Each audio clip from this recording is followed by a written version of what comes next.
Sebentar.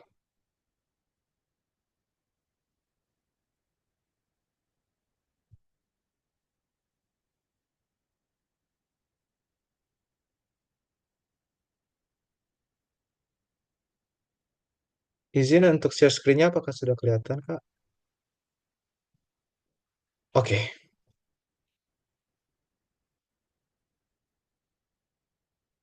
Oke, sebelumnya hmm, karena saya di sini ada teman saya sebenarnya, dia itu sedang mengalami kendala.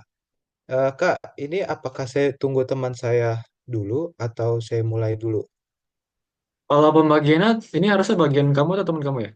Bagian teman saya Oh, yang sedang mungkin mengalami trouble. boleh boleh di cover dulu aja deh sebentar. Oke, boleh deh, boleh. Oke, untuk materi kita saat ini kita akan belajar personality psychology. Nah, apa sih personality psychology? Nah, kita mulai dari intro, Freud, Adler, dan Jung. Nah, di sini perkenalan dulu nih. Oh ya, sebelum itu saya izin ini buka kamera ya. Oke, nah, izinkan perkenalkan nama saya Kevin Timothy dengan NIM 28025511166 dan di sini ada teman saya Hasna Zawata Afnan dengan NIM 28024778070 yang sedang ada terkena masalah. Nah, apa itu kepribadian? Jadi menurut Freud, menurut Roberts and Mroczek tahun 2008, kepribadian itu adalah pola sifat yang relatif permanen dan karakter unik yang memberikan konsistensi dan individualitas pada perilaku seseorang. Nah, lanjut ke apa itu sifat dan karakteristik. Nah, sifat atau traits itu berkontribusi pada perbedaan individu dalam berperilaku, konsisten perilaku dari waktu ke waktu, dan stabilitas perilaku di berbagai situasi. Nah, atau karakteristik dalam bahasa Inggrisnya itu adalah kualitas unik dari seorang individu yang mencakup atribut seperti temperamen, fisik, dan kecerdasan. Nah, kita lanjut apa itu teori. Teori adalah seperangkat asumsi terkait yang memungkinkan para ilmuwan untuk menggunakan penalaran deduktif logis untuk merumuskan hipotesis yang dapat diuji. Oh, kebetulan Hasna sudah ada. Hasna, apakah bisa mendengar saya? Halo kakak mentor Hasna. Hmm.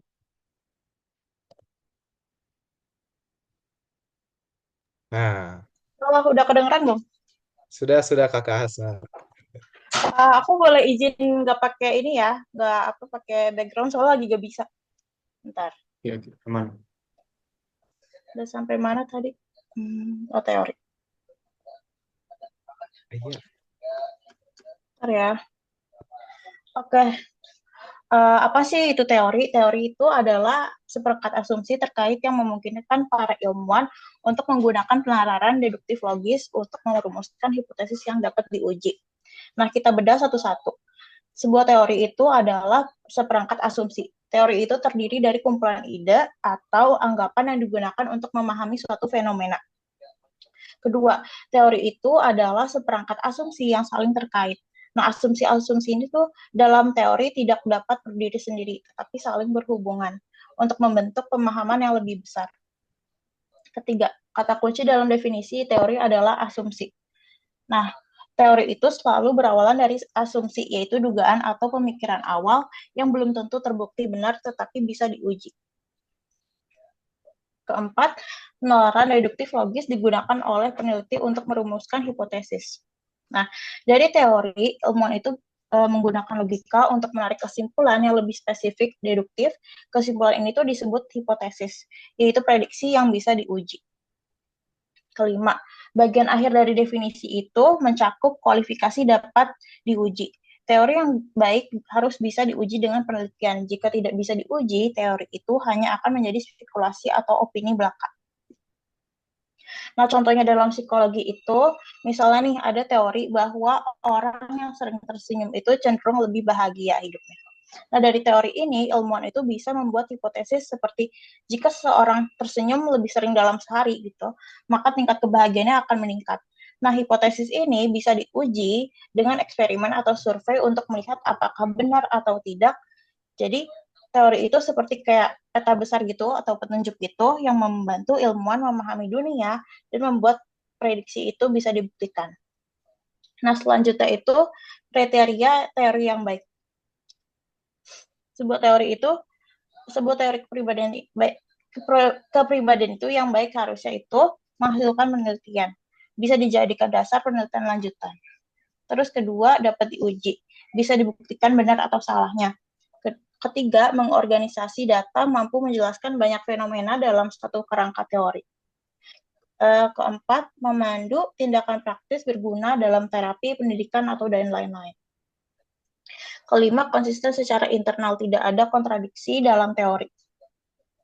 Nah, yang terakhir itu sederhana, tidak terlalu rumit dan atau bertele-tele. Next. Oke, perspektif pada teori kepribadian. Yang pertama itu ada teori psikodinamika yang dikembangkan oleh Freud. Teori ini itu menekankan bahwa pengalaman masa kecil dan hubungan dengan orang tua sangat mempengaruhi kepribadian kita.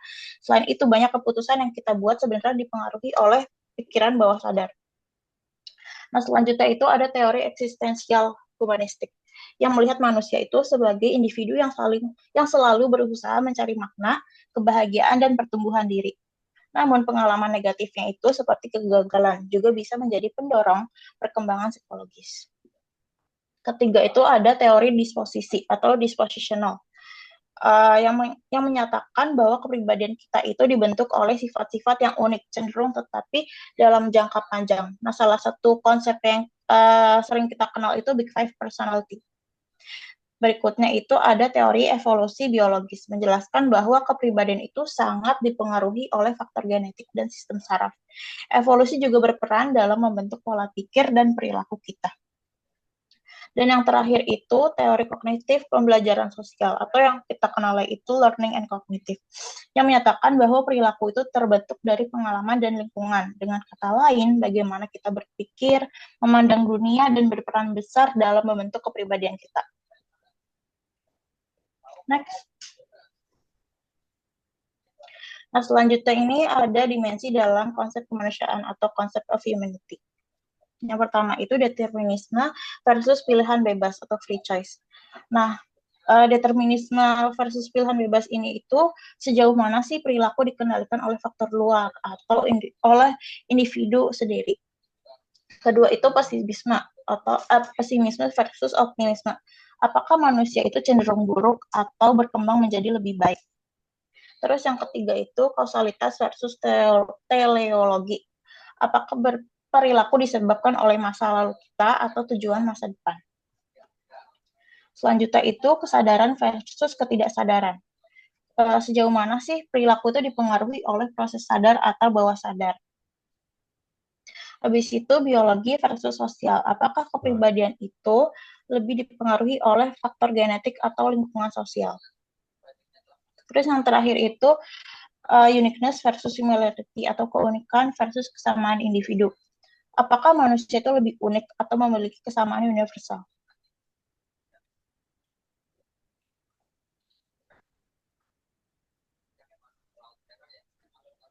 Nah, oke, sekarang kita masuk ke materinya Freud, yaitu psikoanalisis. Nah, jadi menurut Freud itu perilaku manusia itu banyak dipengaruhi oleh dorongan bawah sadar, terutama sex and aggression. Freud menyampaikan ide-idenya dengan cara yang menarik, makanya banyak pengikutnya yang sangat mengaguminya. Tapi cara dianaliti ini berbeda dari psikologi modern. Dia tuh lebih mengandalkan pengalaman pasien dengan salah satunya analisis mimpi, bukan eksperimen yang ketat gitu. Nah, emang sih metodenya tuh dianggap kurang ilmiah, tetapi teorinya tuh tetap berpengaruh sampai ilmu psikologi sekarang. Misalnya nih, kalian pernah nggak sih kayak keceplosan ngomong sesuatu yang sebenarnya kalian tuh nggak mau ngomong itu. Nah, dari peristiwa itu, Freud itu percaya bahwa bukti dorongan bawah sadar itu lagi bekerja.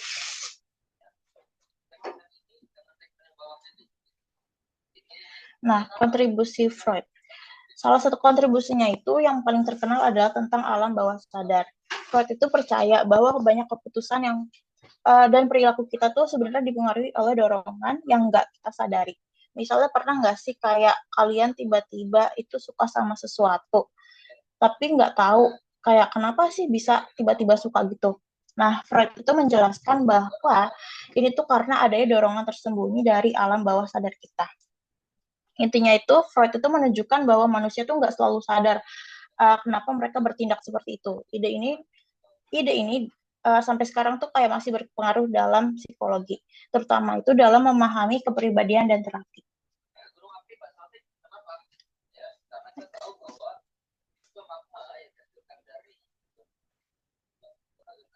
Selanjutnya itu tingkat kehidupan mental atau levels of mental life. Pertama itu ada unconscious atau bawah sadar. Ini tuh bagian pikiran yang tersembunyi gitu, berisinya itu kayak ada dorongan dan kenangan yang enggak kita sadari, misalnya itu trauma masa kecil. Yang kedua itu ada preconscious atau prasadar, semacam gudang memori yang bisa diakses kalau kita butuh. Kayak misalnya kita lupa nih sama nama teman SD kita, tapi kayak misalkan ada yang nge-mention gitu orang lain, terus kita langsung jadi inget kayak, oh iya itu dia. Terakhir itu ada conscious atau sadar, yaitu semua yang kita pikirin itu dan rasakan saat ini, seperti mendengar saat aku lagi ngejelasin materi ini. Next. Nah, selanjutnya itu wilayah-wilayah pikiran, yaitu ada id, super ego, sama ego. Nah, id itu apa sih? Id itu bagian yang maunya senang terus tanpa mikir konsekuensinya. Misalnya nih saat lapar, itu kayak ngomong nih, udah kamu makan aja sekarang. Kayak misalkan kan lagi kelas nih, terus kayak lapar. Terus itu tuh kayak ngomong, kayak udah makan aja sekarang gitu tanpa mikirin konsekuensinya. Nah, di sisi lain, ada super ego yang selalu mengikuti aturan dan norma sosial. Kalau mau makan sembarangan, super ego tuh bakal bilang kayak, gak boleh, itu tuh kayak gak sopan gitu. Karena kayak masih kelas, nanti aja. Nah, di antara keduanya ada namanya ego. Nah, ego ini sebagai penengahnya gitu untuk mencari solusi yang realistis. Misalnya kalau lagi lapar, ego tuh bakalan bilang kayak aku harus makan tapi nunggu giliran dulu biar tetap sopan. Kayak nunggu dulu ada waktunya nanti aja dulu gitu. Nah, jadi itu kayak anak kecil gitu yang maunya instan apa-apa pengennya memenuhi kepuasannya gitu. Nah, sementara super ego ini kayak orang tuanya gitu yang ketat. Dan ego ini seperti kayak mediatornya itu atau kayak wasitnya gitulah yang nyari jalan tengahnya. Nah, next. Oke, coba ya lihat gambar ini. Ada 3 kepribadian berdasarkan dominasi dari id, ego sama super ego. Yang pertama, di bagian atas itu kayak ada dominasinya tuh lebih ke id, lingkaran hitam id gitu, yang paling besar. Sementara ego dan super ego itu kecil. Nah, orang yang kayak gini tuh bakalan selalu cari kesenangan gitu tanpa peduli aturan atau konsekuensinya. Contohnya seseorang yang selalu ingin makan, bermain, atau bersenang-senang tanpa memikirkan tanggung jawabnya gitu. Nah, yang kedua, di tengah itu ada yang didominasi sama super ego. Lingkaran putihnya itu kayak lebih besar gitulah. Nah, sedangkan id sama egonya itu kecil.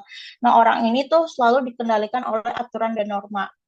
Nah, kalau orang yang hidupnya didominasi sama super ego, dia tuh kayak bakalan merasa bersalah atau minder gitu kalau ngelakuin sesuatu yang bertentangan sama nilai moral. Nah, yang terakhir, di bagian bawah itu ada yang orang yang seimbang, didominasinya tuh sama si ego. Lingkaran abu-abu ego itu paling besar, menandakan keseimbangan antara kesenangan id dan moralitasnya itu sama si super ego. Nah, orang yang ini tuh ngambil keputusan tuh lebih realistis, nggak berlebihan dan nggak nyari kesenangan juga, tapi juga nggak terlalu kaku mengikuti aturan. Nah, orang yang kayak gini tuh kayak dianggap kepribadian tuh sehat gitu. Next.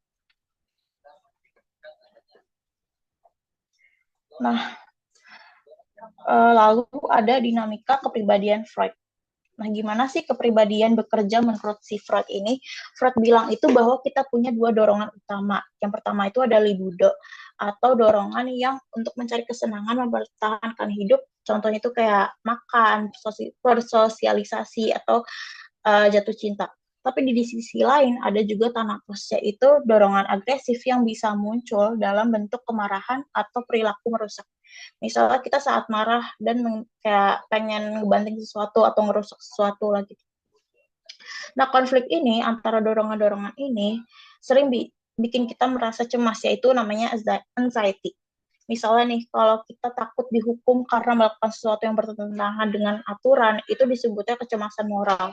Kalau takut kehilangan kendali, itu namanya kecemasan neurotik.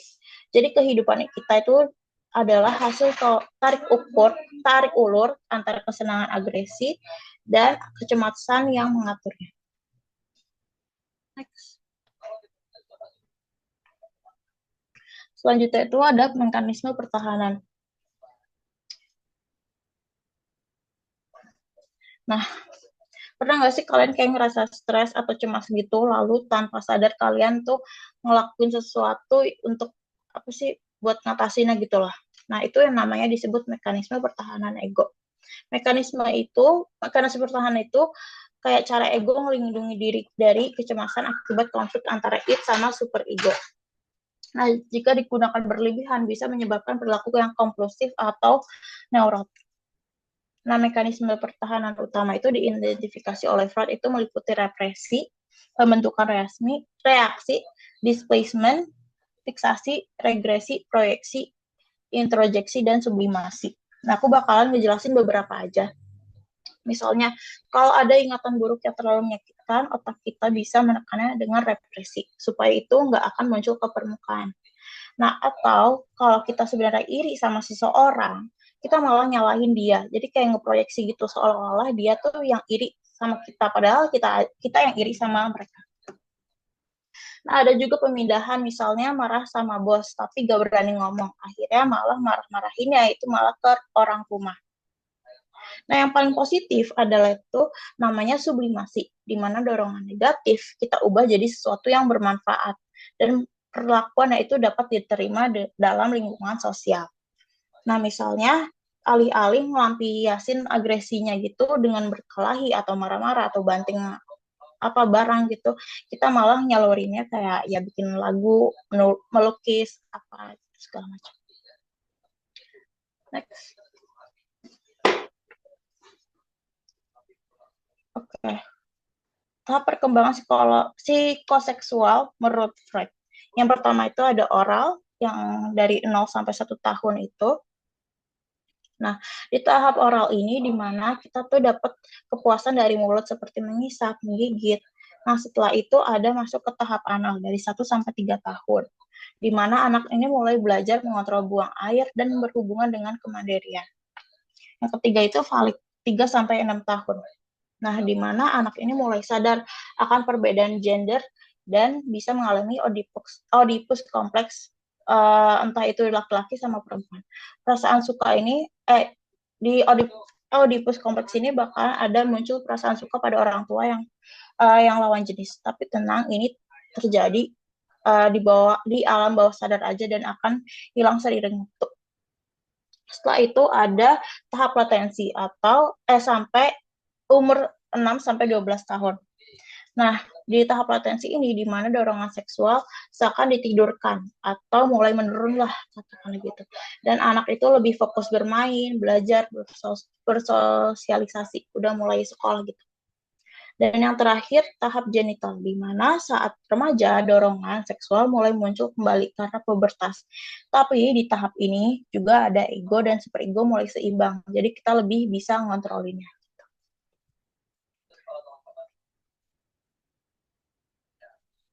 Apakah ada pertanyaan mengenai introduction sama materi Sigmund Freud ini?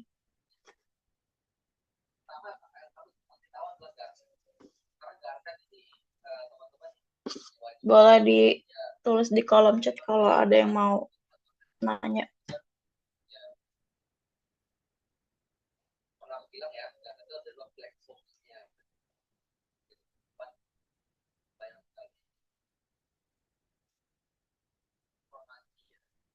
Oke, kalau nggak ada mungkin bisa dilanjut sama Kevin. Oke, sembari menunggu pertanyaan, kita akan lanjut ke... Oke, nggak ada dari aku, Risma. Oke. Sambil nunggu pertanyaan, kita masuk ke materi Adler, yaitu individual psychology.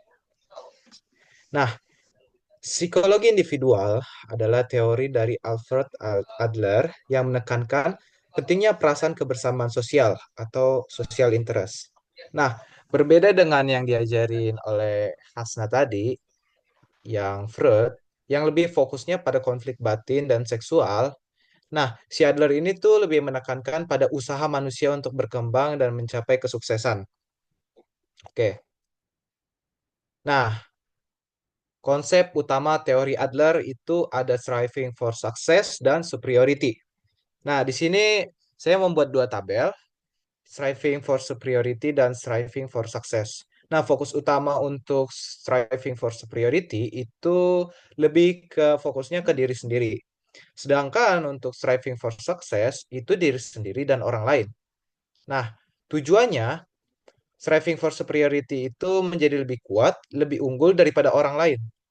Nah, sedangkan striving for success, sukses dengan cara yang bermanfaat bagi masyarakat. Nah, sampai sini sudah kelihatan tuh. Kalau striving for superiority itu fokusnya kepada diri sendiri, sedangkan striving for success itu fokusnya kepada gimana sih saya bisa bermakna bagi banyak orang. Nah, untuk sifat utamanya itu striving for superiority itu dia itu kompetitif dan bisa egois. Nah, kalau untuk striving for success, dia kolaboratif berorientasi sosial. Nah, motivasi utamanya memang mengatasi kelemahan. Karena kalau menurut Adler ini, manusia melakukan striving atau melakukan sesuatu itu karena dia itu sendiri lemah. Dia merasa lemah. Makanya dia melakukan sesuatu untuk mengatasi kelemahannya. Nah, motivasi utamanya yaitu mengatasi kelemahan dengan menjadi lebih unggul. Nah, kalau untuk striving for success, mengatasi kelemahan dengan memberikan kontribusi. Nah, contoh dalam pendidikan tuh kayak gini nih. Seorang siswa yang selalu ingin mendapat nilai tertinggi dan meremehkan teman-temannya yang nilainya lebih rendah. Nah, di sini kelihatan bahwa seorang siswa ini tuh dia tuh pengen superioritas, pengen lebih tinggi daripada yang lainnya. Dan dia itu memandang rendah orang-orang sekitarnya. Nah, sedangkan yang striving for success, seorang siswa yang berusaha mendapat nilai bagus, sekaligus membantu teman-temannya belajar bersama. Nah, dari sini udah kelihatan bahwa striving for superiority itu untuk orientasinya hanya kepada dirinya sendiri, tetapi striving for success itu orientasinya kepada sosial. Bagaimana caranya dia bisa bermakna bagi masyarakat. Seperti itu. Nah, untuk final goal. Nah, final goal itu akan menentukan kepribadian dan tindakan-tindakan kita pada saat ini dan untuk kedepannya. Misalnya gini, seseorang yang mempunyai goal untuk menjadi pemain sepak bola terhebat di dunia, yang dimana dia harus disiplin untuk berlatih untuk kedepannya. Atau misalnya gini, kita kan misalnya sebagai mahasiswa psikologi nih, kita tuh pengen keluar tuh, kalau enggak gini, kita pengen IP kita di atas 3,5 deh, taruh deh. Nah, tapi kita kan udah punya goal nih. Apakah dengan kita punya goal kita tidak melakukan apa-apa? Tentu tidak. Karena kita punya goal yaitu IP kita di atas 3,5, kita tuh harus melakukan namanya belajar. Jadi, final goal kita itu menentukan tindakan-tindakan kita saat ini. Kalau misalnya kita mau IP kita 3,5, berarti saat ini dan untuk kedepannya kita harus selalu belajar lebih banyak lagi. Nah, itu adalah final goal.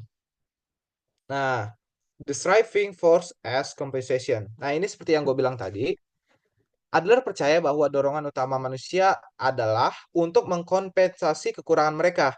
Contohnya gini, anak yang kecil dan lemah secara fisik bisa tumbuh menjadi atlet untuk mengatasi inferioritasnya. Inferioritas di sini itu kelemahannya. Anak yang kecil dan lemah, tetapi dia mau menutupi kelemahan itu dengan menjadi atlet untuk mengatasi kelemahannya. Atau seorang bodoh yang berusaha keras untuk belajar untuk menjadi cerdas. Nah, dia punya kelemahannya bodoh. Nah, dia ingin menutupi kelemahannya yaitu dengan cara belajar. Nah, Adler ini percaya bahwa dorongan utama manusia untuk mengkompensasi kekurangan mereka. Namun, dalam kompensasi ini bisa terjadi dalam dua bentuk, yaitu kompensasi sehat, berusaha mengatasi kekurangan dengan cara positif, dan kompensasi tidak sehat, yaitu mengembangkan kebiasaan buruk seperti sikap arogan, agresif, atau manipulatif untuk menyembunyikan kelemahan mereka. Nah, subjective perception. Nah, Adler menekankan bahwa persepsi subjektif seseorang lebih penting daripada realitas objektif. Manusia tidak bertindak berdasarkan kenyataan, tetapi berdasarkan bagaimana mereka memahami kenyataan tersebut. Maksudnya kayak gimana? Jadi gini, jika seseorang percaya bahwa dunia penuh dengan ancaman, ia akan hidup dengan ketakutan dan curiga. Jadi fokus dia adalah bagaimana dia memahami kenyataan tersebut. Atau jika seseorang percaya bahwa setiap kegagalan adalah kesempatan belajar, ia akan lebih optimis dan berani mencoba. Jadi, ini semua berdasarkan persepsi. Bagaimana caranya kita memandang dunia, itu tuh yang membentuk kepribadian dan tindakan kita. Nah, habis itu fiksionalism. Fiksionalism itu berasal dari idenya si Hans Feihinger. Nah, fiksionalism adalah konsep bahwa manusia menciptakan keyakinan fiktif untuk memberi makna pada hidupnya. Contohnya gini, jika saya kaya, saya akan bahagia. Ini adalah kepercayaan yang belum tentu benar, tetapi bisa memotivasi seseorang untuk bekerja keras. Nah, habis itu saya tidak bisa sukses karena berasal dari keluarga miskin. Ini juga fiksi, tetapi bisa membatasi potensi seseorang. Jadi dia kayak malas-malas, seperti itu. Nah, ada physical inferiority. Nah, Adler percaya bahwa semua manusia lahir dengan beberapa bentuk kelemahan fisik. Namun, reaksi terhadap kelemahan ini lebih penting daripada kelemahan itu sendiri. Seperti yang tadi saya bilang, Beethoven mengalami ketulian, tetapi tetap menjadi komposer terkenal. Dia punya kelemahan tuli, tetapi dia bisa menutupi kelemahannya dengan cara menjadi komposer terkenal. Atau Napoleon, tubuhnya pendek, tetapi dia bisa menjadi pemimpin yang besar. Jadi kesimpulannya adalah bukan kelemahan kita yang menentukan hidup kita, tetapi bagaimana kita mengatasinya. Nah, habis itu unity dan self-consistency of personality. Nah, Alfred Adler ini memiliki konsep yang unik tentang unity of personality atau kesatuan kepribadian dan self atau diri yang berbeda dari teori psikologi lainnya. Jadi, ia tuh percaya bahwa manusia adalah makhluk yang utuh, tidak terbagi-bagi dalam bagian yang bertentangan seperti teorinya Freud yang ada id lah, ada ego, ada superego. Jadi si Alfred Adler ini percaya bahwa manusia itu adalah konsepnya utuh, tidak dibagi-bagi. Yang artinya pikiran, perasaan, dan tindakan kita selalu bekerja dalam satu arah yang konsisten untuk mencapai tujuan hidup kita. Nah, habis itu ada social interest. Dalam konteks teori Alfred Adler ini, ada Gemeinschaftgefühl. Ya, mohon kalau misalnya bahasa Jermannya salah, dikoreksi bisa. Adalah istilah dalam bahasa Jerman yang berarti social interest atau rasa keberagaman sosial, kebersamaan sosial. Nah, di situ ada style of life. Pengertian style of life atau gaya hidup. Style of life adalah pola unik yang digunakan seseorang untuk mencapai tujuan hidupnya. Gaya hidup ini terbentuk sejak usia dini, berdasarkan pengalaman, lingkungan, dan cara seseorang menghadapi perasaan inferiornya. Misalnya, dia berada di lingkungan yang istilahnya miskin. Nah, gaya hidup masyarakat yang kaum menengah ke bawah itu tuh akan berimbas kepada bagaimana caranya dia menghadapi perasaan inferiornya. Misalnya, ada seperti yang gue bilang tadi, ada dua caranya, ada dua tipe mengatasinya. Dia semakin malas atau dia semakin tambah rajin.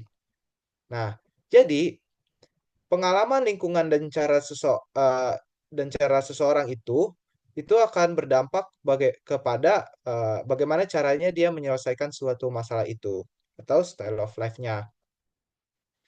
Nah, di sini ada creative power. Creative power adalah kemampuan manusia untuk membentuk hidupnya sendiri. Jadi, tidak peduli bagaimana seseorang dibesarkan, mereka tetap memiliki kekuatan untuk mengubah cara berpikir, merasa, dan bertindak. Contohnya gini, seorang yang lahir dalam kemiskinan bisa berusaha keras dan menjadi sukses. Jadi, kita tuh nggak bisa dibilang kalau kita miskin, kita akan ke depannya miskin. Nggak. Kita punya free will kita punya kita punya kebebasan bagaimana caranya kita membentuk kehidupan kita ke depannya. Seperti itu. Nah, habis itu ada abnormal development. Nah, abnormal development ini berkembang karena kurangnya social interest. Nah, faktor eksternal yang dapat mempengaruhi munculnya maladaptasi atau ketidaksesuaian dalam perilaku. Yang pertama ada exaggerate physical deficiency atau kompensasi berlebihan terhadap kekurangan fisik yang dirasakan. Misalnya gini, aduh kaki saya sakit, saya lumpuh, saya nggak percaya diri nih maju ke depan. Ya, itu kan kompensasi yang berlebihan gitu loh. Kamu bisa maju ke depan, walaupun kakimu lumpuh juga tidak masalah. Tetapi karena kompensasi berlebihan, karena dia itu nggak percaya diri, kayak, aduh kakiku sakit, ya itu yang mempengaruhi munculnya maladaptasi atau ketidaksesuaian dalam perilaku. Dan selanjutnya ada pampered style of life, gaya hidup yang didorong oleh rasa berhak dan ketergantungan akibat diperlakukan istimewa, sehingga menghambat perkembangan social interest. Misalnya gini, ada anak masuk ke dalam perusahaan ayahnya. Nah, dia tuh merasa kayak saya adalah anak direktur.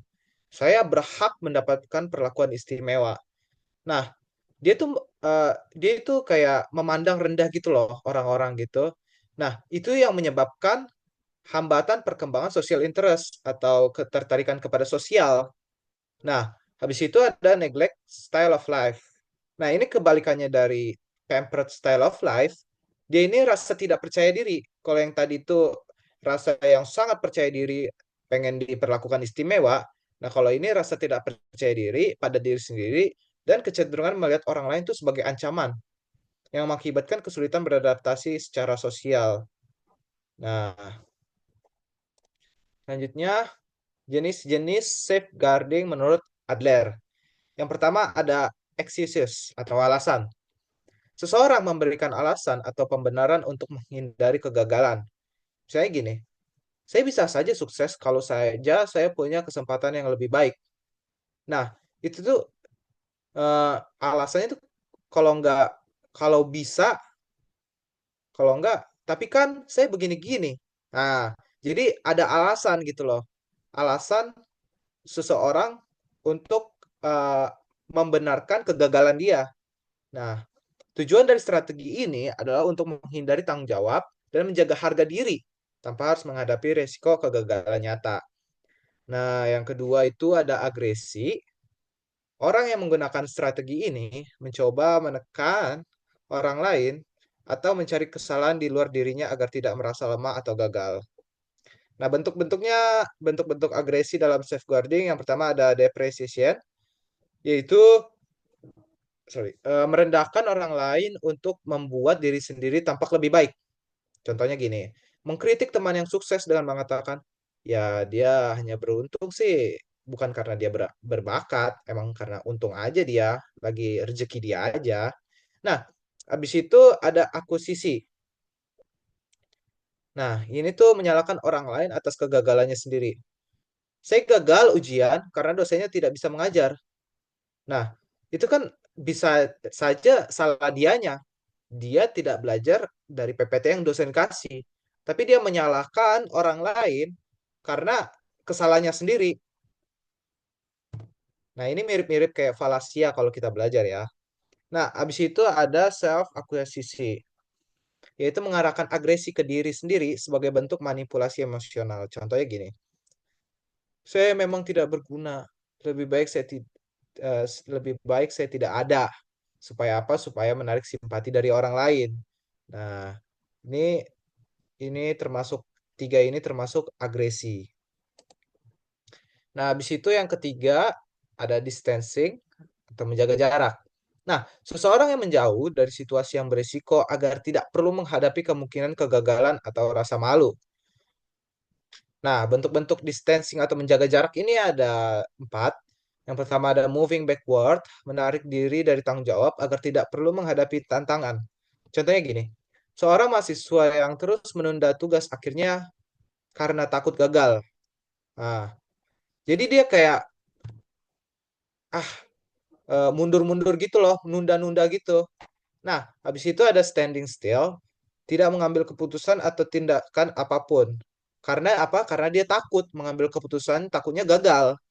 Nah, contohnya gini, seseorang yang selalu ragu dan tidak pernah benar-benar mencoba mencapai tujuannya.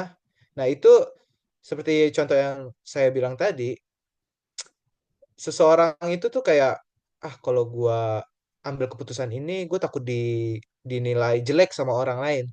Jadi dia tidak mau mengambil keputusan karena dia takut ada rasa malu atau rasa gagal. Itu standing still. Nah, atau habis itu ada hesitation atau keraguan-raguan. Sengaja menunda pekerjaan agar jika gagal bisa menyalakan waktu yang kurang. Contohnya gini, menunda belajar sampai menit terakhir lalu berkata, ya ampun, saya gagal karena waktunya tidak cukup. Nah, itu juga cara yang salah. Nah, habis itu ada constructing obstacles atau menciptakan hambatan. Menciptakan alasan eksternal yang bisa digunakan sebagai pembenaran jika gagal. Contohnya gini, seorang atlet yang begadang sebelum pertandingan lalu mengatakan, ya saya kalah karena kurang tidur. Padahal emang karena salahnya sendiri, dia kurang tidur, seharusnya bisa tidur dari jam 9 gitu. Nah, habis itu ada maskulin protes. Protes ya. Adalah fenomena di mana seseorang merasa harus menunjukkan sifat maskulin untuk dianggap kuat dan kompeten. Saya gini, seorang wanita yang menolak sifat feminim agar dihormati di tempat kerja. Habis itu ada pria yang merasa harus mendominasi orang lain untuk dianggap hebat.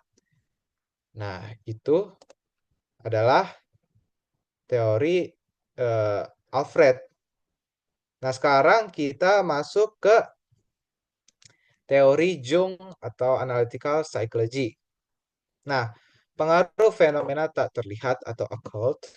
Jung itu berasumsi bahwa fenomena yang bersifat misterius atau tidak sepenuhnya terlihat dapat mempengaruhi kehidupan manusia. Saya izin minum dulu sebentar.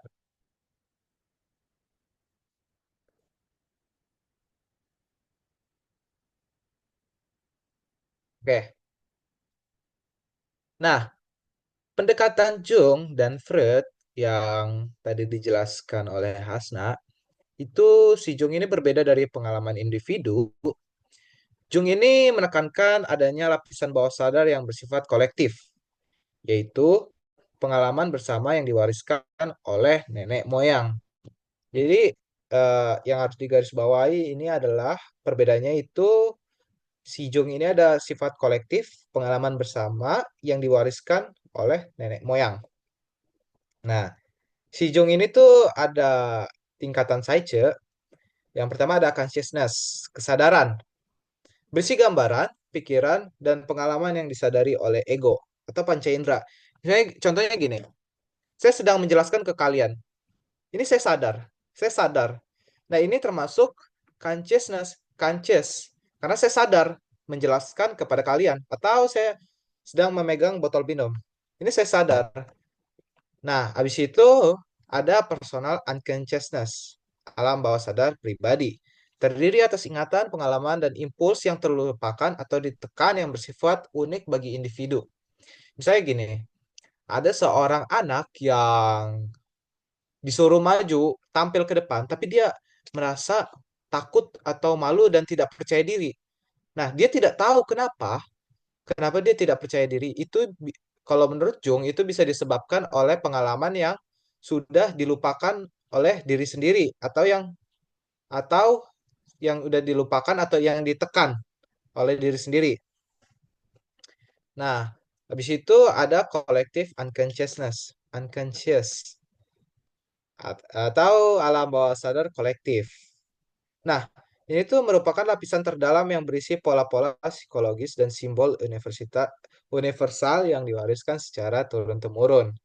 Nah, collective unconscious ini akan secara detail akan dijelaskan lewat archetype. Nah, definisi archetype. Archetype itu adalah pola, simbol, atau gambaran universal yang ada di dalam bawah sadar kolektif. Berbeda dari kompleks karena archetype ini sifatnya umum dan tidak dipengaruhi oleh pengalaman individu secara langsung. Seperti yang tadi gue bilang bahwa di sini dijelaskan bahwa pengalaman kolektif ini tuh bersifat yang diwariskan oleh nenek moyang. Jadi nggak hanya berdasarkan individu kita sendiri, tetapi ini tuh ada diwariskan oleh nenek moyang. Nah, itu archetype. Nah, yang pertama ada persona. Persona adalah topeng atau wajah yang kita tunjukkan kepada dunia luar. Ini tuh merupakan adaptasi sosial agar dapat berinteraksi sesuai dengan norma dan ekspektasi masyarakat. Contohnya gimana? Contohnya kayak gini. Seorang guru yang selalu bersikap ramah dan profesional di sekolah, meskipun di balik layar ia mungkin memiliki perasaan atau konflik pribadi yang berbeda. Jadi dia menerapkan topeng dia eh, memberikan topeng kepada orang lain tuh, oh saya ini baik, saya ini ramah. Tetapi aslinya dia tuh punya masalah dalam pikirannya. Nah itu persona atau topeng. Nah selanjutnya ada shadow. Nah, shadow merupakan sisi gelap dari kepribadian yang terdiri dari dorongan, perasaan, dan aspek-aspek diri yang dianggap negatif atau tidak pantas oleh kesadaran. Misalnya gini, seorang yang selalu tampil sopan dan baik hati di depan umum, namun dalam situasi stres atau konflik muncul perilaku marah atau posesif yang selama ini ditekan. Nah, jadi dia itu kayak menampilkan sopan, baik, namun dalam situasi stres muncul perilaku marah atau posesif yang selama ini ditekan. Jadi kayak kayak kok tiba-tiba jadi marah, tiba-tiba jadi stres karena ada perilaku yang udah ditekan dalam diri kita atau bayangan kita. Istilahnya shadow itu bayangan kita yang gak kelihatan gitu. Nah, ada anima dan animus. Anima ini adalah aspek feminim dari diri pria, mencakup perasaan, intuisi, dan kreativitas. Dan animus adalah aspek maskulin dalam diri wanita, mencakup logika, ketegasan, dan keberanian. Contohnya gini, untuk anima sendiri, ya dalam pria yang memiliki sisi lembut, penuh empati, dan peka terhadap perasaan orang lain adalah manifestasi dari anima. Jadi sifat feminim itu nggak selalu ada di diri perempuan. Di diri laki-laki juga ada sifat feminim, tetapi memang tidak lebih tinggi daripada perempuan. Tetapi istilahnya masih ada. Nah, sedangkan animus, contoh animus, seseorang wanita yang menunjukkan ketegasan dan keberanian dalam mengambil keputusan adalah manifestasi dari animus. Jadi seperti yang saya bilang tadi, semua orang tuh punya eh, sifat feminim dan maskulinnya. Cuma ada porsi-porsinya. Kalau yang cowok itu maskulinnya lebih tinggi dan cewek itu feminimnya lebih tinggi. Seperti itu. Nah, ada contoh archetype the hero. Adalah pola dasar karakter yang mengalami perjalanan transformasi, menghadapi tantangan, dan berkorban demi kebaikan yang lebih besar. Nah, hero ini juga diibaratkan seperti mitologi atau legenda karena adanya kekuatan. Dan hero ini tuh kayak, kalau menurut orang-orang tuh kayak melawan segala kejahatan. Contohnya gini, Batman adalah contoh pahlawan dalam teori Jung karena ia menghadapi trauma masa kecil dan mengubahnya menjadi kekuatan untuk melawan kejahatan. Fokusnya adalah dia menyelamatkan warga dan melawan kejahatan. Itu the hero. Nah, Bruce Wayne dan Batman mewakili dua sisi dirinya. yang terang dan gelap. Tantangan yang ia hadapi membantunya tumbuh dan menemukan jati dirinya. Jadi seperti yang saya bilang tadi, hero ini Batman ini kayak menghadapi tantangan, ada perjalanan transformasinya dari lemah menjadi kuat, habis itu berkorban demi kebaikan. Nah, itu the hero. Selanjutnya Great Mother. Nah, adalah representasi simbolik dari sosok ibu yang memberikan perlindungan kehidupan dan juga bisa membawa kekuatan destruktif. Contohnya gini, representasi simbolik dari sosok ibu yang memberikan perlindungan kehidupan dan juga membawa kekuatan. Ah, ini saya salah. Nah, contohnya ini kalau nggak salah adalah Dewi Dewi Dewi dalam Yunani. Saya lupa Dewi apa. Jadi dia itu diibaratkan sebagai ibunya Zeus. Jadi dia itu kayak baik hati, penyayang. Jadi orang tuh kayak melihat, wah ini great mother. Atau kita bisa bilang kayak the queen, Ratu Elizabeth yang kedua, great mother. Jadi orang Inggris percaya bahwa sosok ibu itu, sosok queen itu atau ratu itu kayak ngasih mereka tuh warga Inggris tuh perlindungan, kehidupan dan juga membawa kekuatan destruktif dalam negara mereka. Jadi mereka kayak mengagung-agungkan Ratu Elizabeth. Nah, itu contoh archetype Great Mother. Tetapi kalau dibilang apakah Great Mother ini hanya untuk ibu, itu enggak. Ini Great Mother ini hanyalah representasi simbolik dari sosok ibu. Cowok atau laki-laki juga bisa dibilang Great Mother. Enggak hanya ibu saja. Ini hanya representasi saja atau simbolnya saja. Karena ibu itu disimbolkan sebagai orang yang penyayang, memberi kehidupan, perlindungan, dan lain-lain.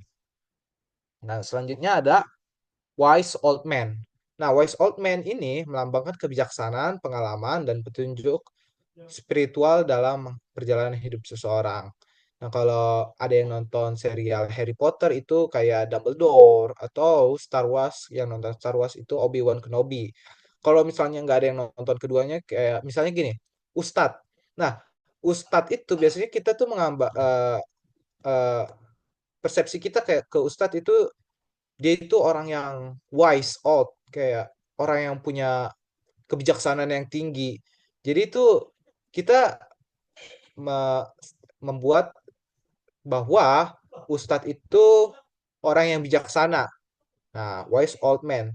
Apakah old man itu berarti pria tua? Enggak juga. Pria muda juga bisa dibilang wise old man. Tapi kenapa dibilang wise old man? Sekali lagi ini adalah simbol. Karena biasanya orang-orang zaman dulu, tahun sebelum Masehi, orang-orang yang tua itu sangat dihormati karena kebijaksanaannya. Karena mereka itu mempunyai pengalaman yang banyak sekali. Makanya orang tua, orang yang kakek-kakek biasanya lebih dihormati karena mereka itu punya pengalaman. Tetapi bukan berarti wise old man ini hanya untuk orang yang tua saja. Ini bisa orang yang muda juga. Nah, ada the self. Ini adalah archetype yang paling menyeluruh, melambangkan kesatuan dan integrasi antara semua aspek kepribadian, baik yang sadar maupun tidak sadar. Contohnya gini, dalam simbolisme, self itu sering diwakili oleh mandala. Mandala apa? Nanti bakal saya jelasin. Sebuah simbol lingkaran yang menggambarkan harmoni, keseimbangan, dan keseluruhan diri. Nah, ini adalah mandala. Di sini ada lingkaran dan kotak. Nah, yang yang maksudnya mandala itu apa sih? Simbol yang berbentuk lingkaran atau pola konsentris yang melambangkan keseluruhan dan keseimbangan antara kesadaran dan ketidaksadaran. Jadi, ini tuh bulat yang saya ini tuh bulat di dalam kotak atau kotak di dalam bulat. Jadi, ini tuh seolah-olah memberitahu bahwa semua itu ada seimbangnya antara kesadaran dan ketidaksadaran. Nah, dari situ ada dynamic personal atau dinamika kepribadian. Nah, ada dua pendekatan utama dalam motivasi, kausalitas dan teleologi yang tadi udah dijelaskan oleh Hasna. Nah, kausalitas itu kayak menjelaskan bahwa bahwa peristiwa saat ini tuh berasal dari pengalaman masa lalu. Nah, untuk teleologi itu menekankan bahwa peristiwa saat ini juga didorong oleh tujuan atau inspirasi masa depan. Nah, misalnya untuk kausalitas gini, saya menjelaskan kepada kalian atau kepada teman-teman semuanya itu berasal dari pengalaman saya masa lalu, yaitu dengan cara saya mendaftar untuk menjadi mentor. Nah, jadi saya menjelaskan kepada kalian ini itu tuh berdasarkan pengalaman saya yang masa lalu, yaitu mendaftar jadi mentor. Kalau saya tidak mendaftar jadi mentor, saya tidak menjelaskan kepada kalian. Nah, jadi masa lalu itu berkontribusi besar kepada peristiwa kita saat ini. Nah, habis itu ada teleologi, menekankan bahwa peristiwa saat ini juga didorong oleh tujuan atau inspirasi untuk masa depan. Jadi gini, eh, saya ini pengen mendapatkan, seperti yang saya bilang tadi, saya ingin mendapatkan IP misalnya 3,8 misalnya. Nah, peristiwa saat ini juga saya belajar belajar banyak itu tuh karena saya punya tujuan dan inspirasi di masa depan, yaitu pengen dapat IP 3,8. Jadi, saya itu sekarang lagi belajar karena masa depan saya, karena inspirasi atau tujuan saya pada masa depan. Seperti itu. Nah, ada progression and regression. Nah, progression atau kemajuan. Proses di mana energi psikis atau libido mengalir ke depan, memungkinkan seseorang untuk berkembang, beradaptasi, dan menghadapi tantangan baru. Contohnya gini, seseorang yang berani mencoba pekerjaan baru, belajar keterampilan baru, atau menghadapi masalah dengan solusi yang matang. Jadi ingat aja kalau progression itu maju, regression itu mundur. Nah, kalau untuk regresi ini ketika energi psikis bergerak mundur, biasanya terjadi saat seseorang merasa stres, terjebak dalam ketidakpastian. Nah, ini tuh bisa membuat seseorang kembali ke pola lama atau mencari kenyamanan dalam kenangan masa lalu. Contohnya gini, seseorang yang mengalami kegagalan lalu menjadi malas, enggan mencoba hal baru, atau terlalu bergantung pada masa lalu untuk merasa aman. Jadi seperti yang saya bilang tadi, regresi itu maju, progres itu mengalami kemajuan dalam diri kita, dan regression itu mengalami kemunduran dalam diri kita sendiri. Nah, ada psychological types. Nah, konsep dasarnya ini setiap individu tuh memiliki kecenderungan atau attitude yang mengarahkan cara bertindak dan merespon dunia. Attitude utama, introversi, mengarahkan energi ke dalam diri, fokus pada pengalaman batin, perasaan, dan refleksi diri. Jadi fokusnya itu ke diri kita sendiri. Nah, ada ekstroversi, mengarahkan energi keluar, lebih berorientasi pada interaksi sosial dan lingkungan. Nah, introversion ini, sekali lagi saya bilang introversi ini ke diri kita, fokusnya orientasinya ke diri kita, sedangkan ekstroversi ini fokusnya kepada orang-orang sekitar, energinya keluar, dan kalau introversi energinya ke dalam diri. Nah, introversi ini juga ditandai dengan kecenderungan mengutamakan dunia batin, seperti yang saya bilang tadi, seperti mimpi, ide, dan perasaan internal. Biasanya orang introvert tuh lebih nyaman dalam situasi yang tenang dan reflektif. Nah, sedangkan ekstroversi ini ditandai dengan kecenderungan mengutamakan dunia luar, berinteraksi secara aktif, dan lingkungan dan orang lain. Sedangkan dan juga orang ekstrovert cenderung mencari stimulasi dari aktivitas sosial dan lingkungan sekitar. Nah, seperti yang saya bilang tadi, introversi itu fokusnya kepada diri sendiri, situasi yang tenang dan reflektif. Sedangkan ekstroversi ini pengen mencari stimulasi dari aktivitas sosial dan lingkungan sekitar. Nah, fungsi psikologis. Nah, pastilah teman-teman ini udah banyak banget yang udah nyoba MBTI. Nah, di sini ada 4 fungsi utama menurut Jung, yaitu thinking atau berpikir. Nah, Jung ini adalah fungsi logis dan analitis untuk menghubungkan ide dan informasi. Nah, habis itu ada feeling. Feeling ini kayak perasaan. Fungsi evaluatif yang mengaitkan nilai dan emosi terhadap suatu pengalaman atau ide. Nah, habis itu ada sensing. Fungsi yang menangkap informasi dari indera secara langsung dan konkret. Sensasi. Dan intuisi, fungsi yang meresapi makna dan pola di balik informasi. Seringkali dengan cara yang tidak disadari. Jadi intuisi dia. Nah, contoh praksisnya gini. Seorang yang dominan dengan fungsi thinking, extrovert. Thinking itu ada tadi sudah saya bilang fungsi logis dan analitis untuk menghubungkan ide dan informasi. Nah, seorang yang dominan dengan fungsi thinking extrovert, extrovert tadi yang fokusnya ke sosial, mungkin terlihat sebagai pemikir yang logis, yang aktif dalam berdiskusi. Jadi dia eh, ke sosial dan pemikirannya logis. Nah, sedangkan seseorang yang fungsinya feeling introvert, feeling tadi fungsi evaluatif yang mengaitkan nilai dan emosi terhadap suatu pengalaman atau ide. Jadi ada perasaan atau emosi. Cenderung mengutamakan perasaan dan internalnya. Udah introvert, ya fokusnya ke diri sendiri, habis itu mengutamakan perasaannya. Nah, seperti itu. Izin minum, guys. Sebentar.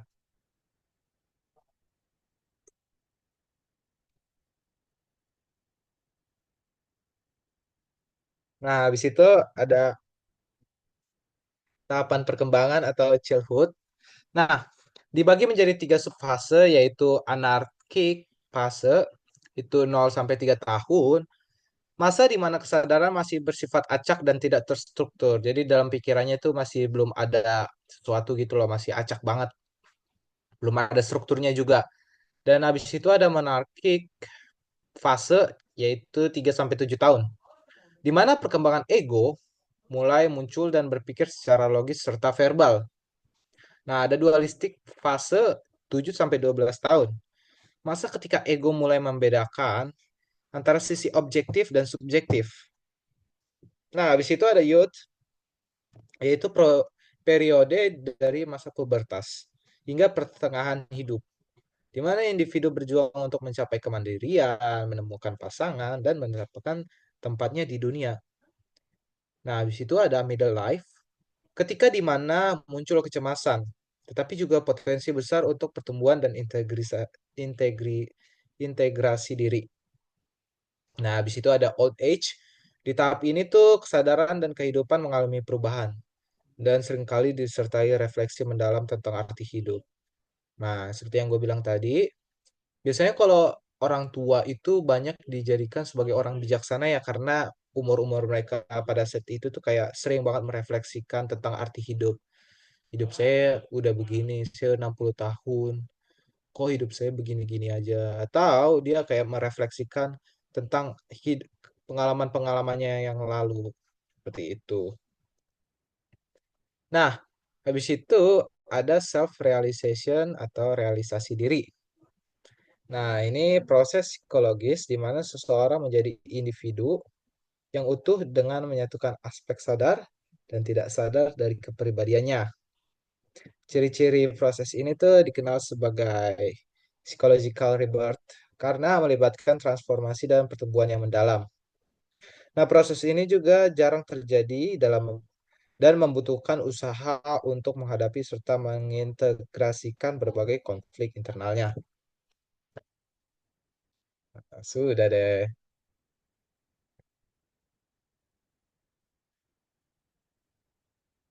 Ya, habis ini kita akan mengadakan kuis, ya, kuisnya dari Kahoot. Dan itu akan diketuai oleh, akan di, ya, sama Hasna. Hasna bisa mendengar suara saya? Bisa, bisa. Oke, bentar. Kirim linknya.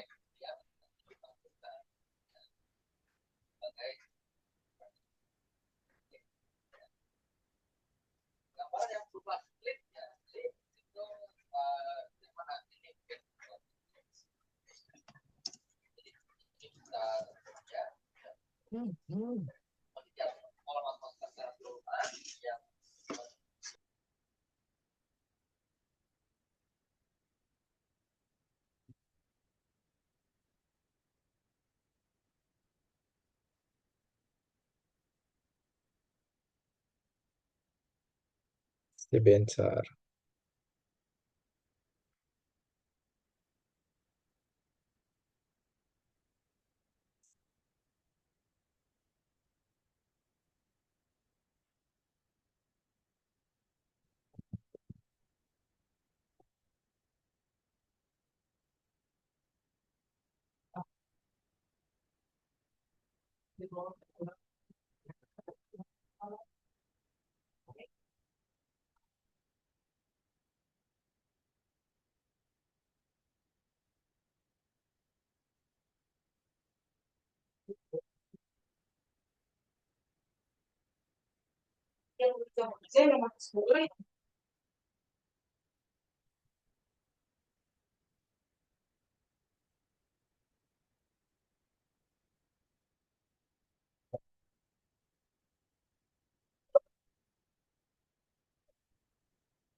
Sebentar guys, lagi di setting Kahootnya.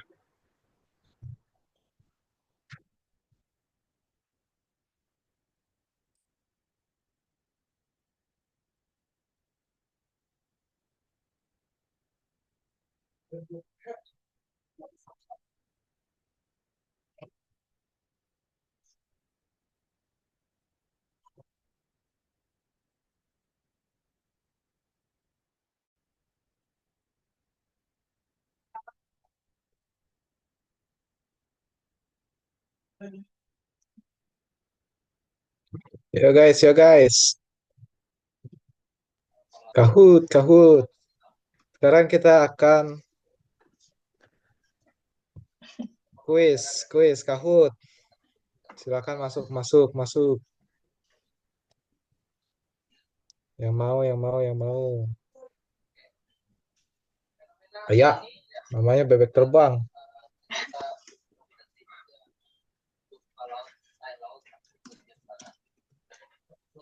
Ayo guys. Tenang aja, pertanyaan nggak susah kok. Ayo semuanya.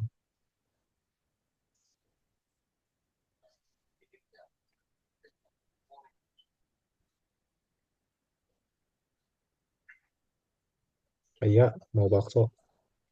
Kita ini ada berapa seorang sih? 11, kurang 3 lah ya. Kurang 3. 8 seharusnya. Seharusnya 8. Ayo guys, yang belum, yang belum, yang belum. Atau panitia juga boleh ikut kalau mau.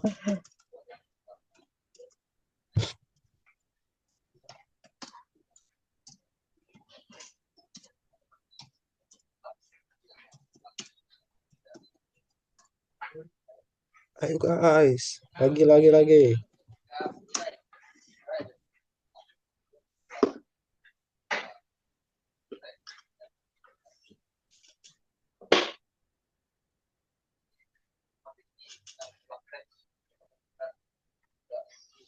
Ini 6 orang doang kak. 6 orang doang kak atau gimana kak, Kak Hasna nih? Mau nunggu jadi Nunggu 8 lagi orang deh, atau nunggu gimana? lagi.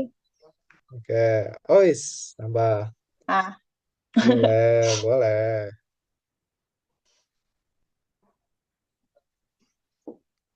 Ayo silahkan, silahkan. Nggak susah kok pertanyaan. Yang juara satu ada hadiahnya nggak Kak Hasna?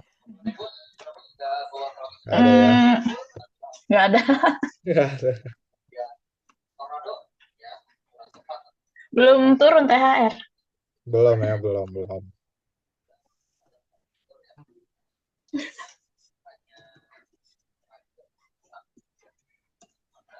Ini segini doang kah atau gimana? Mau mau langsung aja atau masih menunggu lagi Kak Hasna? Udah segini aja. Ini yang belum siapa sih? Yes. Ya, ini namanya bingung. Udah mau bakso, tungtung, bebek terbang.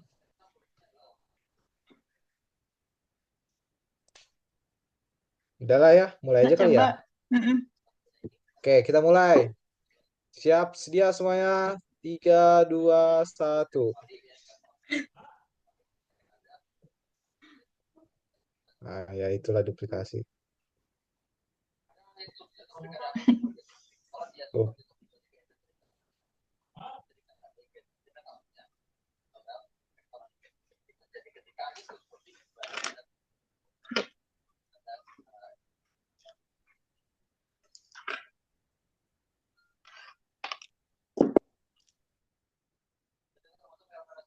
mantap. Asik, bener semua. Nih, kayak dengar banget nih tadi penjelasan Kak Hasna. Next, karena nggak ada yang salah, kita lanjut. Widih, mau bakso. Jago Maksud juga ya siapa mau itu? bakso ini. Oke, kita lanjut. Klasemen teratas mau bakso.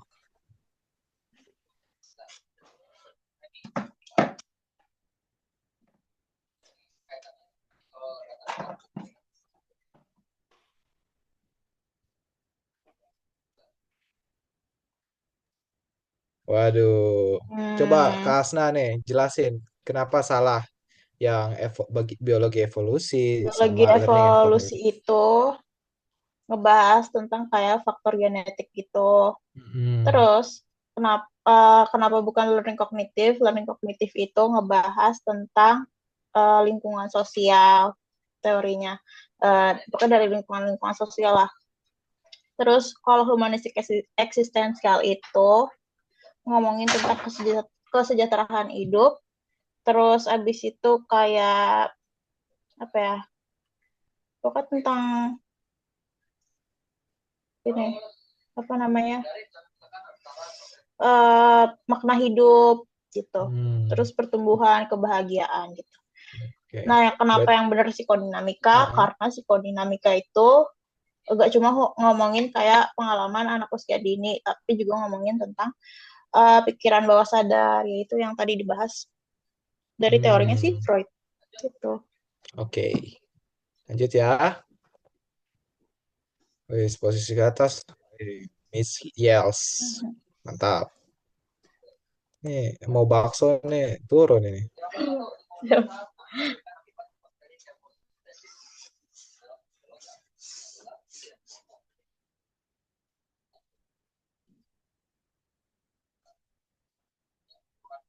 Ini gampang, guys.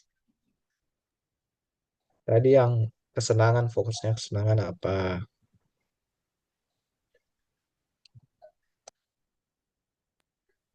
Oke, Hmm. kita tadi ada 7 orang ya. Berarti 2 orang nggak menjawab. Nah, jelasin, Kak Asna, kenapa? Kenapa bukan super ego? Super ego itu bekerjanya melewati moral principle. Jadi kayak lebih fokus lebih ke arah apa namanya konsekuensinya, nilai moralnya, nilai sosialnya. Sedangkan kenapa bukan ego? Ego itu bekerja dalam prinsip realitasnya. Tadi aku bilang itu kayak wasit gitu antara si it sama si ego. Nah, sex and aggression itu bukan juga ya, karena itu dorongan dorongan apa sih? Dorongan kepribadian apa sih? Itulah dari si teorinya si Freud. Nah, jawabannya it karena benar dia bekerja dalam prinsip kesenangan. Jadi kayak buat memenuhin kepuasan kita gitu. Gitu. Hmm, salah nih ego nih banyak orang ya. 3. Oke, kita lihat klasemen teratas. Nice, masih Miss Yels. Nomor 4. Hmm.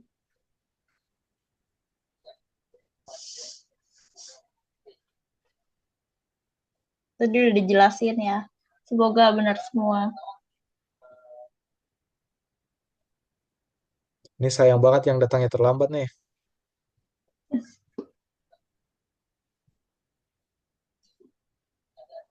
Oke, false. Masih ada yang banyak salah. Berapa sih? Dua ya, dua yang salah. Ya, coba jelasin Kak Asna. Ego itu, kenapa bukan prinsip moral? Prinsip moral itu yang bekerja itu yang super ego, bukan ego. Ego itu bekerja dalam prinsip realita. Jadi kayak tengah-tengahnya it sama si super ego gitu. Hmm, Oke, Udah lanjut. Lanjut. Wih, pesimis Yels. Puncak klasemen. Oedipus kompleks adalah deng, deng, deng, deng. Apa tuh Kak?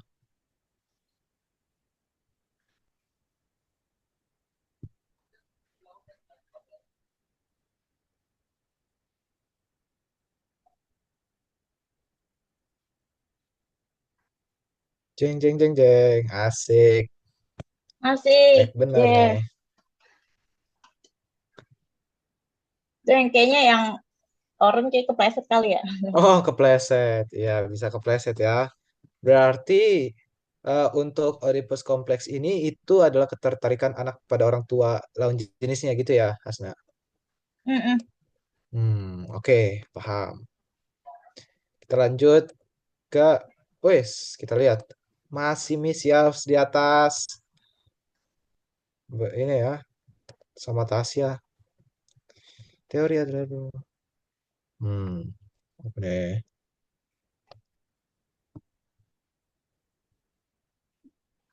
Real or fake? Ayo, real or fake? Tadi udah aku jelasin loh. Real or fake? Cereng ceng ceng. False. Kenapa, Tru?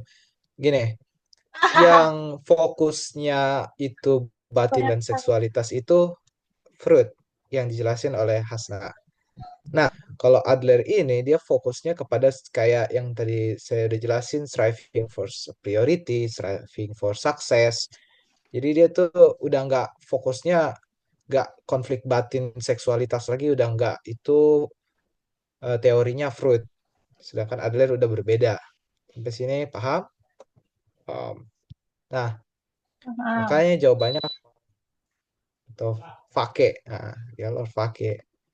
Nah, kita lihat. Nah, misi else. Lanjut.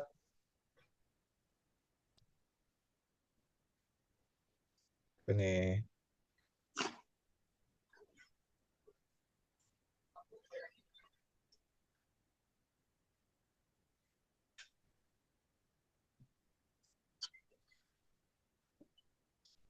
Jeng, jeng, jeng.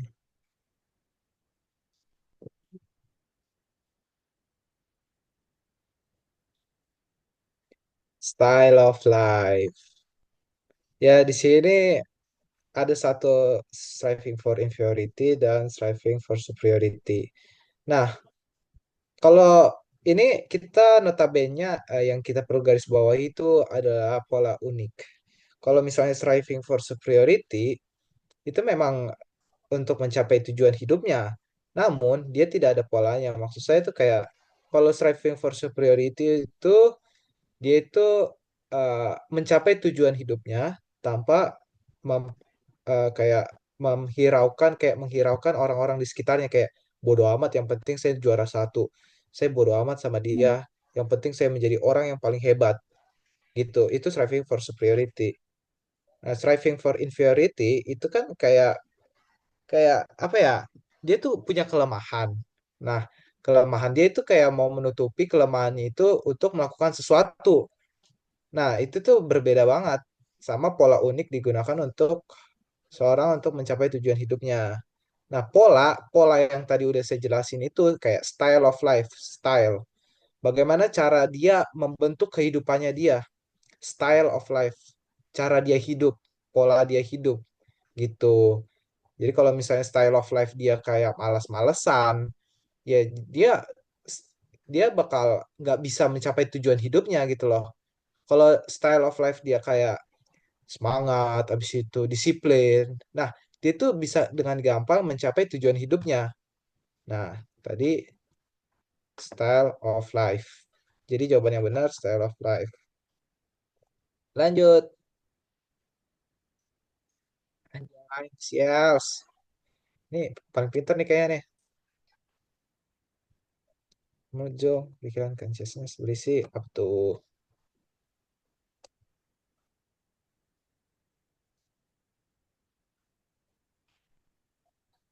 Apa ya? Tadi udah aku jelasin loh. Gampang. Consciousness berarti unconsciousness berarti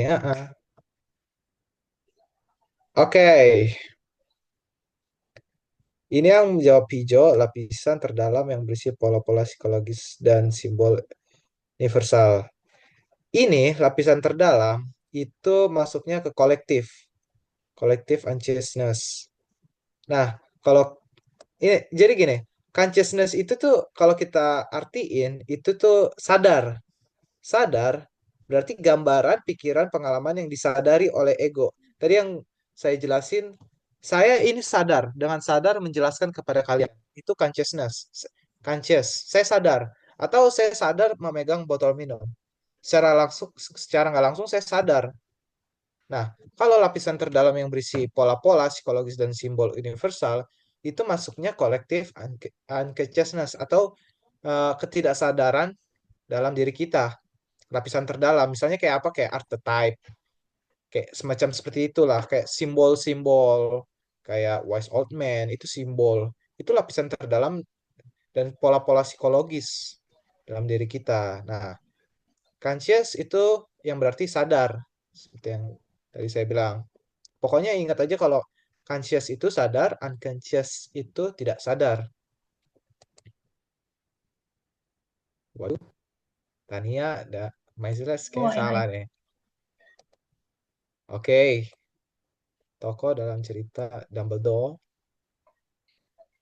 Ayo, apa tuh? Tadi udah saya jelasin. Ke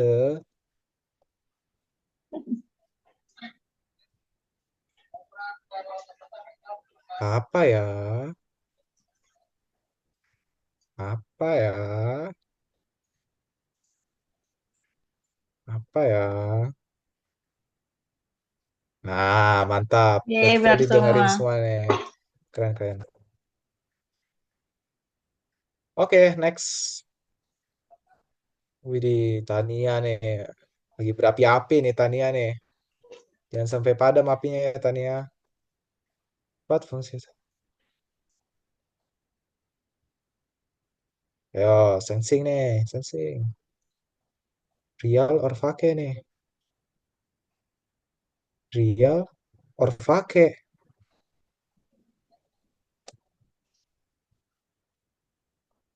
Ayo.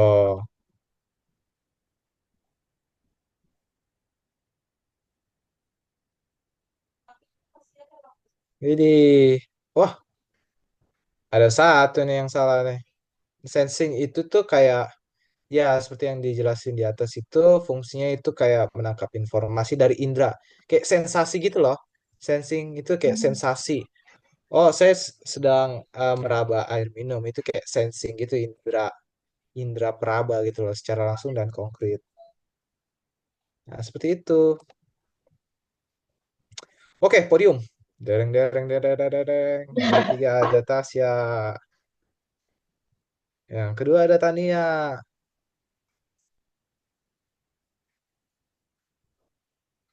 Wow, Miss Les. Yeay. Yeay, juara satu.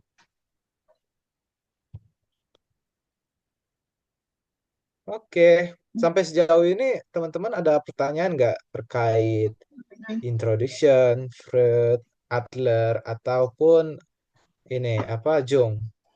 Kalau misalnya ada pertanyaan silahkan ditanyakan kepada Tanya kita-kita aja, ini. guys. Di kolom chat juga nggak Yep. apa-apa. Ya, kolom chat juga nggak apa-apa. Oh ya, nanti aku bakalan ngirimin catatan juga deh Ya, buat kalian ini juga, belajar. ini kalau mau juga PPT-nya juga sekalian dikirim. Soalnya ini guys, aku tuh kayak ngerangkum semua PPT di Bima. Jadi semua Bima yang aku masukin dan aku rangkum. Jadi semua materi Bima itu ada di sini. Gitu. Itu guys. Kalau ada pertanyaan silahkan bertanya guys. Tidak apa, tak apa.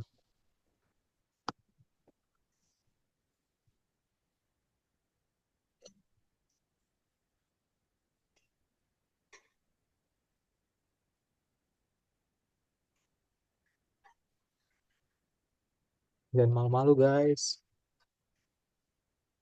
Yang gigit cuma Kasna doang kok. Saya tidak. Oh, dari Tania belum. Oh, Tania Oke. belum. Yang benar Tania. Kayaknya aku lihat kayaknya kamu ada banyak banget pertanyaan deh. Jangan bohong ya Tania.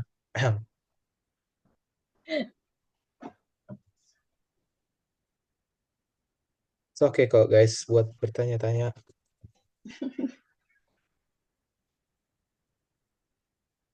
Kan kalau ada pepatah mengatakan gini, malu bertanya sesat di jalan. Ah, tapi ya personality kan kalau nggak salah online ya. Kayaknya nggak terlalu ngeri-ngeri banget sih. Cuma yang penting kalian tuh ada catatannya dan ya, kalian paham konsepnya ya gampang lah itu mah. Gampang sih bro.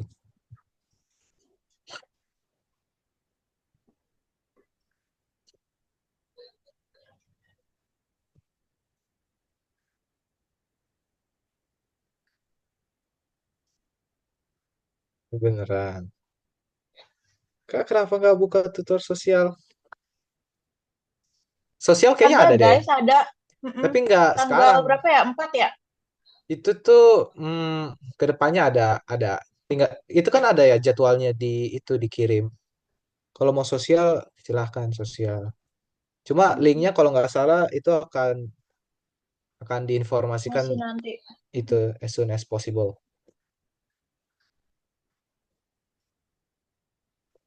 Untuk yang sekarang kan emang personality dulu. Kalau nggak salah kan ada sosial sama MOW untuk psikologi. Kalian bisa lihat-lihat kok jadwalnya untuk kedepannya itu MOW tanggal berapa sama sosial juga tanggal berapa.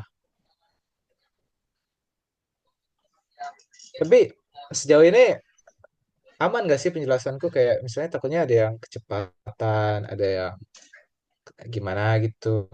Mm-mm. Coba guys, ketik satu kalau aman, ketik satu untuk aman. Guys, ketik satu. Boleh, Asik. Thank you, thank you.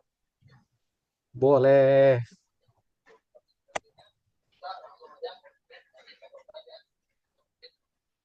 Guys, bener kan kalau ada yang nggak paham, tanya aja. Iya nggak apa-apa kok guys. Tidak gigit.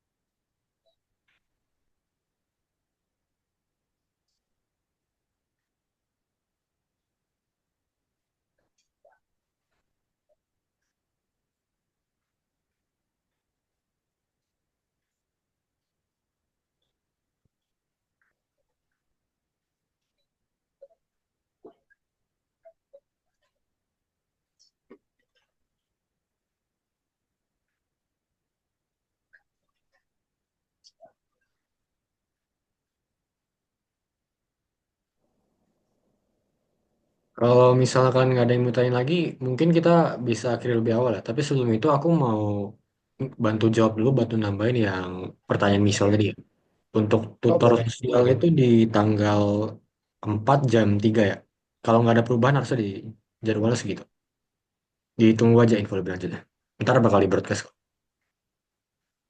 Nah, paling kan sebelum end aku mau minta dokumentasi dulu. Kalian yang peserta boleh on cam ya. On cam dong.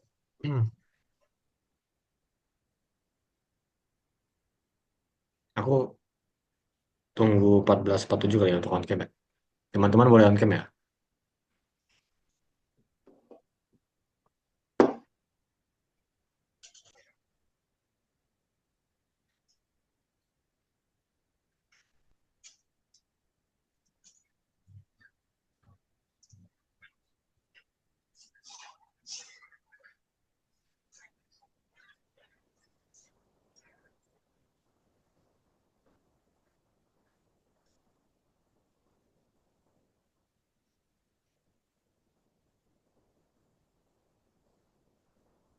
Hey guys, on cam jangan malu-malu.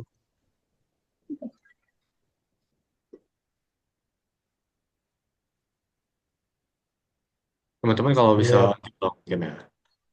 Mhm. Ya aku tunggu bentar lagi baik. Oke guys, on cam guys. Widih, Karisma boleh fullnya dong, jangan setengah-setengah gitu.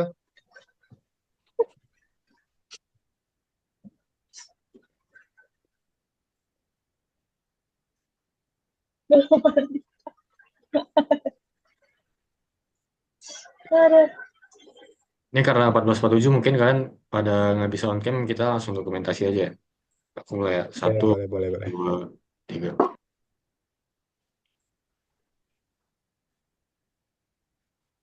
Oke. Thank you guys. Udah boleh live ya.